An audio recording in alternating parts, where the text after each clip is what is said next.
할렐루야. 오늘도 말씀으로 주님과 동행하고 계신 여러분을 주님의 이름으로 축복합니다. 함께 보실 말씀은 열왕기하 11장에서 13장이 되겠습니다. 11장은 아합과 이세벨의 딸 아달랴의 악행과 그에 대한 하나님의 심판이 기록되어 있습니다.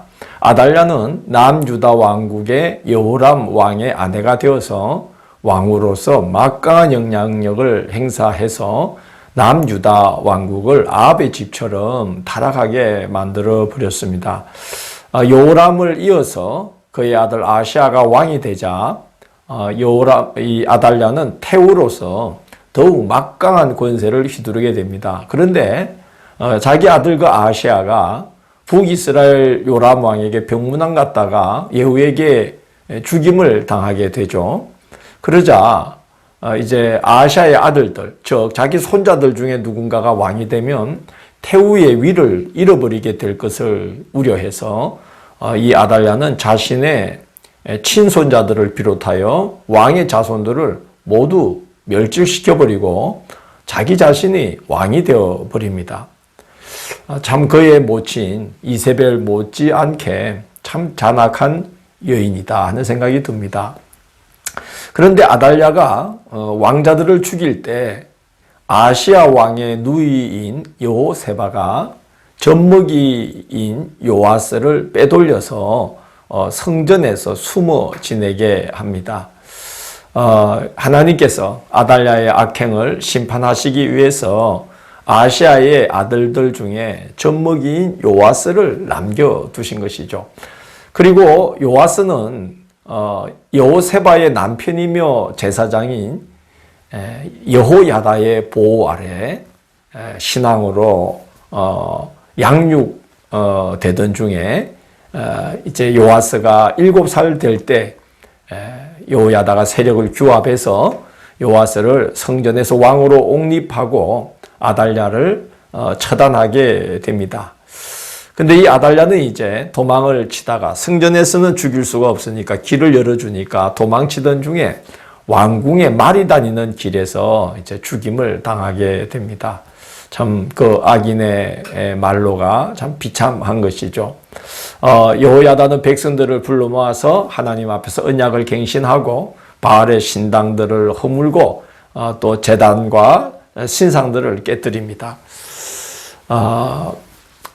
이 북이스라엘에서는 예후를 통해서 하나님께서 아합 집안을 심판하시고 남유다에서는 여호야다를 통해서 아합 집안의 마지막 사람 아달랴를 제거하시고 아합 집안으로 인하여 남유다에 드리웠던 어두운 우상 숭배의 그림자를 드러내시는 이제 일들을 하나님께서 행하십니다.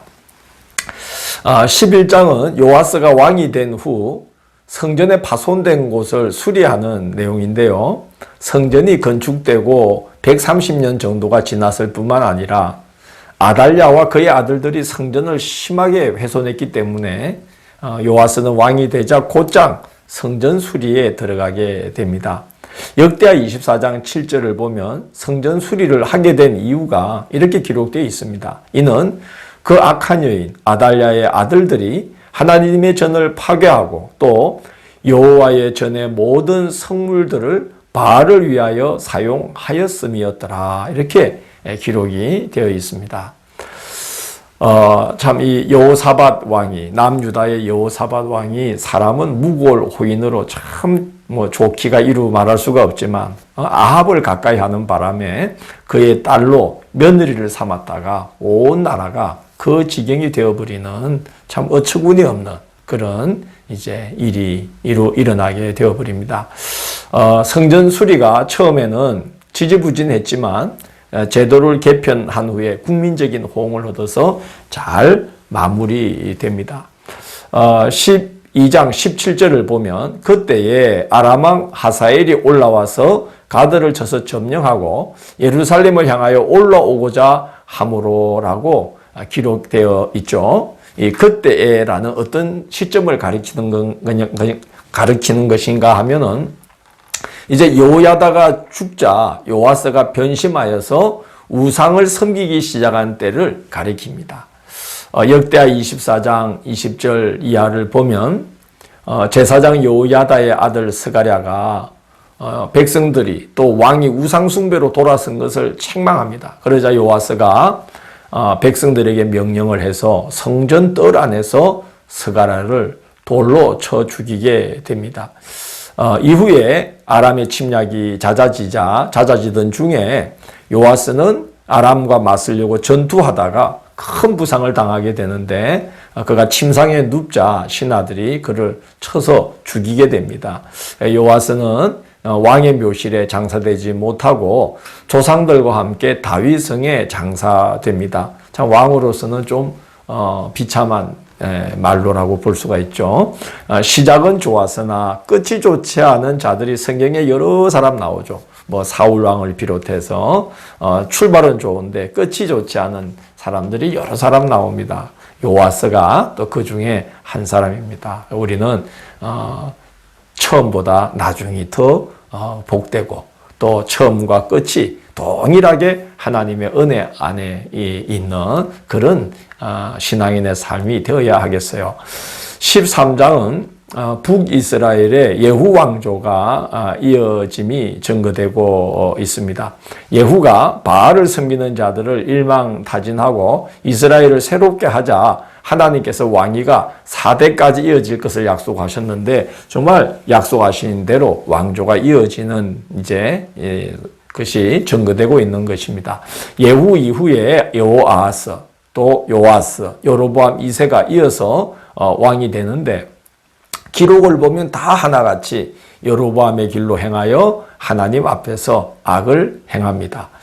요아스 통치 중에 엘리사가 죽는 이제 사건이 일어납니다. 오늘 본문에 나오는데 그가 죽을 병이 들었다는 소식을 듣자 요아스는 엘리사에게 와서 눈물을 흘리면서 내 아버지여 내 아버지여 이스라엘의 병거와 마병이여 하면서 웁니다. 엘리사의 사역은 그 정도로 구원하심이 하나님께 있음을 드러내는 사역이었던 것이죠. 참 한 사람의 그 하나님 앞에 바로 선 한 사람의 영향도 온 땅에 미치고 또 하나님을 거역하는 그 악한 한 사람의 영향도 온 세상에 미치는 것을 우리가 오늘 보게 됩니다.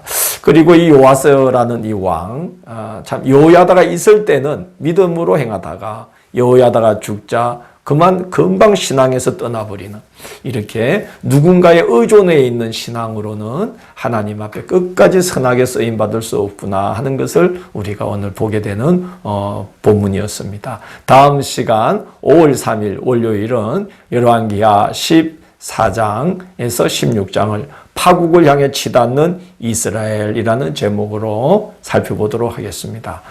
오늘도 함께 해주셔서 감사합니다. 기도하겠습니다. 주님, 저희들의 신앙이 사람을 따라가는 것이 아니라 하나님의 이끌리는 신앙이 되도록 인도하여 주시고 상황에 어떠하든지 간에 항상 신실하게 하나님을 의지하고 하나님의 뜻을 받들며 살아감으로 말미암아 우리 한 사람으로 인해서 하나님의 복된 역사가 엘리사의 사역이 온 땅에 하나님의 구원을 드러내듯이 그렇게 우리들의 신앙의 삶이 이 땅에 복된 역사를 일으키고 선한 영향을 끼치는 그런 삶이 되도록 시종일관 저희들을 인도하여 주옵소서. 예수님 이름으로 기도드립니다. 아멘.